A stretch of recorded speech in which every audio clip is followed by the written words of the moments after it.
আসসালামু আলাইকুম সুপ্রিয় শিক্ষার্থী ভাই বোনেরা, আশা করি সবাই ভালো আছেন।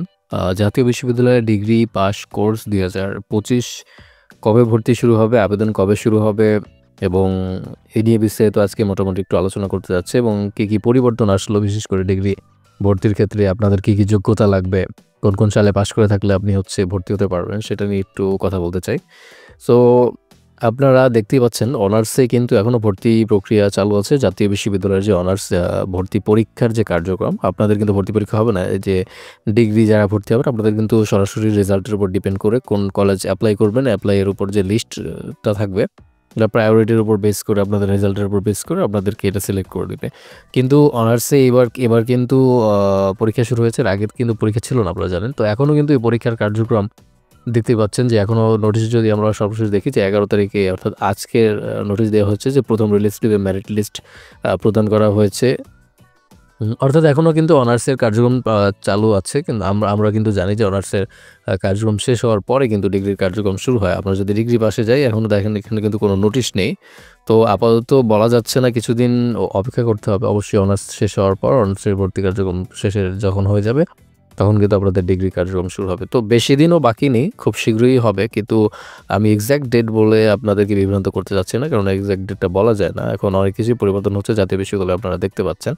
এর জন্য এক্স্যাক্ট ডেট বলা যায় না। কিন্তু আমরা জানতে পেরেছি বিভিন্ন মাধ্যমে যে আপনাদের কিছু জিনিস পরিবর্তন হতে পারে। যেমন আগে আবেদন ফি ৩০০ টাকা ছিল, এটা ৩৫০ থেকে ৪০০ টাকা কিছুটা বাড়াতে পারে। কিন্তু আপনাদের যে ভর্তি যোগ্যতা, অর্থাৎ এসএসসি এবং এইচএসসিতে কিন্তু আপনাদের 2.0 থাকলেই হবে, এর থেকে বেশি কিন্তু দরকার নেই। যেটা ছিল আর কি সেমই থাকবে। আরেকটা বিষয় হচ্ছে, যেটা নিয়ে আপনাদেরকে বলতে চাচ্ছিলাম যে কি নিয়ে যেন একটা কথা বলতে চাচ্ছিলাম, আমি ভুলে গেছি, সরি। আরেকটা জিনিসটি আপনাদের কথা বলতে চাচ্ছিলাম, আচ্ছা আমার খেয়াল নেই, আমি অন্য একটা ভিডিওতে বলে দেবো। তবে আপনাদের মূলত আপনাদের পরীক্ষা অর্থাৎ আবেদনটা কবে শুরু হবে, ডিগ্রি আবেদন, সেটা কিন্তু এখনও জানা যাচ্ছে না। তবে খুব শীঘ্রই শুরু হতে যাচ্ছে। কবে শুরু হবে এটা অবশ্যই আমার চ্যানেলটা সাবস্ক্রাইব করে রাখতে পারেন, কারণ আমি যখনই এটার নোটিশ দিবে বা যখন আবেদন প্রক্রিয়া শুরু হবে, আমি আপনাদের ভিডিও নিয়ে আসবো কীভাবে কী আবেদন করতে হবে। আরেকটা বিষয় যেটা বলতে চাচ্ছিলাম, আমার খেয়ালে আসলো, সেটা হচ্ছে আপনারা কোন সালে এসএসসি পাস করে, এইচএসসি পাস করে থাকলে আপনারা অ্যাপ্লাই করতে পারবেন। সেক্ষেত্রে আগে যেটা ছিল ১৯, ২০, ২১-এ যদি আপনি এইচএসসি দিয়ে থাকেন, আপনি অ্যাপ্লাই করতে পারতেন। কিন্তু এবার আপনি ২০, ২১, ২২-এ যদি এইচএসসি দিয়ে থাকেন, ২০, ২১ এবং ২২ শিক্ষাবর্ষ, ২০, ২১, ২২ শিক্ষাবর্ষে যদি আপনি এসএসসি দিয়ে থাকেন এবং ২২, ২৩, ২৪-এ যদি আপনি এইচএসসি দিয়ে থাকেন, তাহলে আপনি পড়তে হতে পারবেন। এবার আমি এসএসসি যদি ২০, ২১, ২২ হয়ে থাকে আপনার, এবং এইচএসসি যদি ২২, ২৩ এবং ২৪ হয়ে থাকে, তাহলে আপনি অ্যাপ্লাই করতে পারবেন। আর যারা এর আগে ছিলেন, তারা কিন্তু এই যে ডিগ্রি ভর্তিতে অ্যাপ্লাই করতে পারবেন না এবারটা।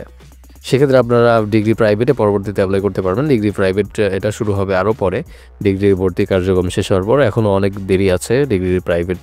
অনেকে আমাকে জানতে চাচ্ছিলেন যে ডিগ্রি প্রাইভেট কবে ভর্তি শুরু হবে বা আবেদন কবে শুরু হবে। এটা আরও পরে শুরু হবে।